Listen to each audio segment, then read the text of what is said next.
Let's take a gander at Evanna Lynch. She played Luna Lovegood in the Harry Potter films, and unlike the other ones which I've looked at so far, she wasn't cast in the original film. All the ones I've looked at, they are gender inverted, but I do believe Evanna Lynch is a natural female. Now, her ancestry is, I believe, from Northern Ireland, and some people from that region of the world may have a little bit of ancestry from Viking populations. Generally, this is evidenced in people who have blonde hair and stronger facial structure, often taller height. But, I mean, over a long period of time, some of these traits are kind of bred out of the population. But you do often see females who have maybe a stronger jaw, maybe a little bit of a brow ridge, maybe stronger cheekbones. But this person, she seems to have overall mostly female facial traits. Looks like there's a bit of a widow's peak, maybe a little bit of a brow ridge. There's definite female fat in the face, softness. The mouth doesn't look overly wide, the eyes are spaced quite closely together, the nose and the mouth are quite close together. There's a pointed chin. The jaw angles downward, it's curved. On a male it would be kind of farther back and sharper, squarer. You know, quite a kind of curved looking forehead. Female looking dental arch, pointed chin, softness in the face, nose and mouth closely spaced. And Evanna Lynch has stated that she had an eating disorder. I believe it was anorexia. And, you know, often famous women in the media have these kind of disorders, and, you know, in the regular population too.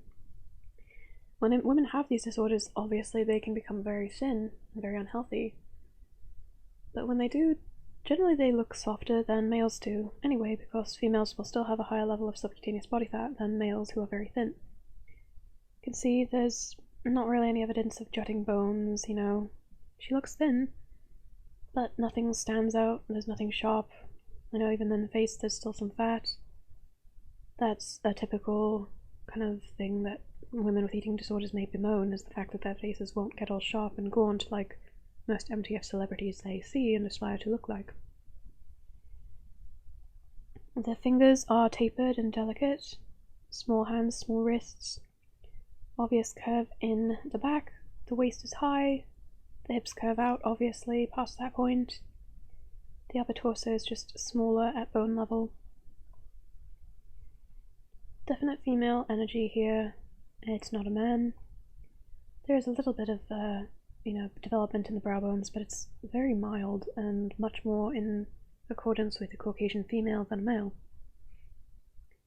Just a very kind of round oval face, softness in the cheeks, pointed chin, small shoulders, nothing going on in the neck. A little difficult to make out a lot of the shape with the attire here, but it does look like there is that female Q angle on both legs. Looks like the pelvis is wide. The legs look like they spring from a wider point.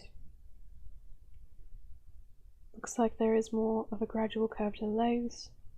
Obviously wearing high heels will cause the calf muscles to tense up, and this may create the appearance of the muscle being higher than on a female who's not wearing high heels, but obviously there is that female subcutaneous body fat level also evidenced in the appearance of the knees.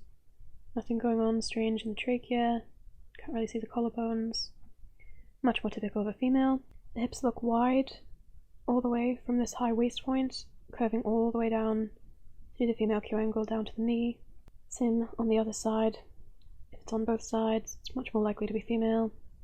Shape of the shoulders may be a little more kind of square across, but the actual joints, they match up to the joints in the hips.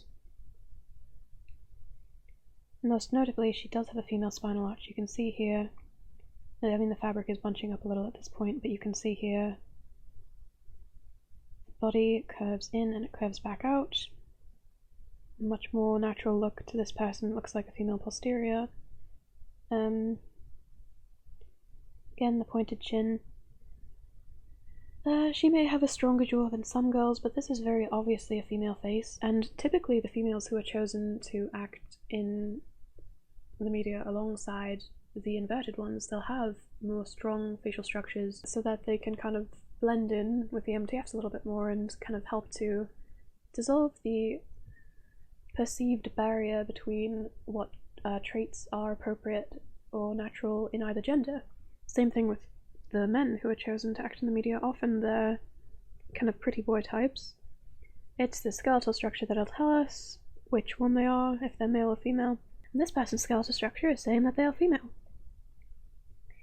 Again, a lot of softness in the face, around the chin. This is much more common on females. Females have fat distributed to the face more than males do. Again, there's no jutting cheekbones. Jaw angles inward, even if it's a little bit strong in some shots. It clearly is a softer female jaw, which curves downward rather than going backward and being kind of strong and square. Again, there's nothing strange going on in the trachea, softness in the face, female fat levels in this person. There's a lot of kind of spread to the hips when they sit down. It's very obvious that the legs curve inward from both sides. And there's again that gradual curve on the lower legs. Softness on the knees, dainty little hands and wrists. Nothing sticking out, no jutting bones, even though there's a bit of a strong facial structure in some ways, it's very obviously female and soft in others. The high waist, the width of the hips, very wide. Very obviously a high female waist. Then the back curves out as well. You can see right here there is tilt to the front of the body, that's the female pelvic tilt. More mass down here than up here. Female proportions. Again, the high waist, curving at the hips. Softness everywhere, even though it's a slim person, because of female subcutaneous body fat levels. The shape of the hips, it's very obviously wide bones that match up to the shoulders, as well as the female Q angle, it looks like. So, looks very natural. Again, the waist is high, it's above the navel, and obviously after that point, it expands outward to have a wide structure at bone level. The bones are equal to up here where we've got the shoulder joints. And the ribcage is notably small, but unlike on MTFs, when they have the small ribcage that's created through corset training, the shoulders match. The shoulders are also small and they match the size of the upper torso here. Female Q angle, I just paused these images from the running clip so that we could kind of study them a little more closely.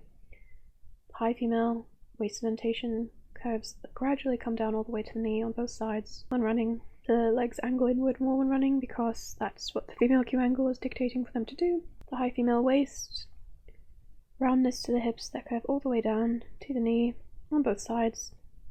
And if you notice here, you can make out where the hip is underneath, and then kind of where the thighs connect in with the pelvis and everything under here. See, on females, on real females like this, you can make out a lot more of the shape of the bones underlying the muscle and the fat, whereas on MTFs, if they gain more fat, it just looks very kind of smooth and, I don't know, kind of swollen or bulging compared to on a natural female,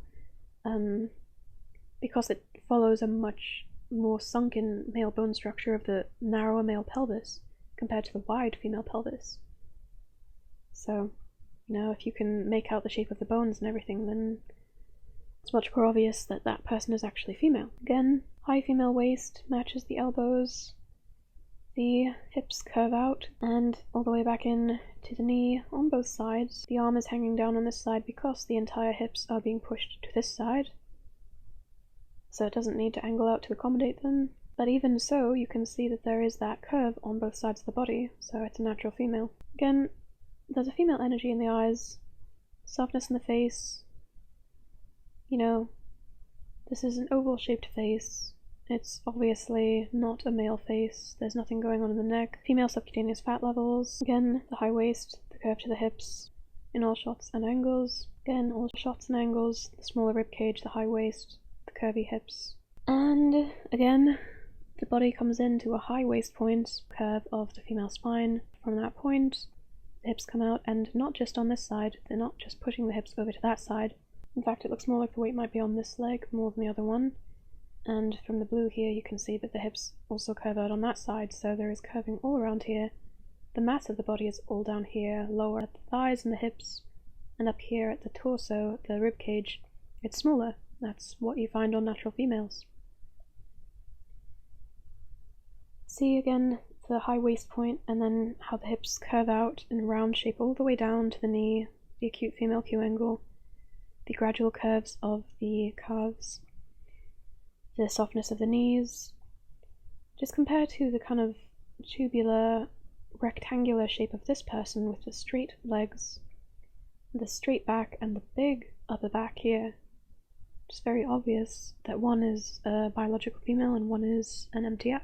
Curving legs here from the high waist point, the round hips, the curve to the lower legs here, and then, you know, if you compare that to here where we've got these very straight looking legs, the mass is all up in the upper body, the wide shoulders, the pelvis is narrow and male, the arms hang straight down, the legs are just straight all the way down. And on this one over here, you have a very different looking shape right here. You can just tell there's so much of a straightness to this person's body in comparison to this one.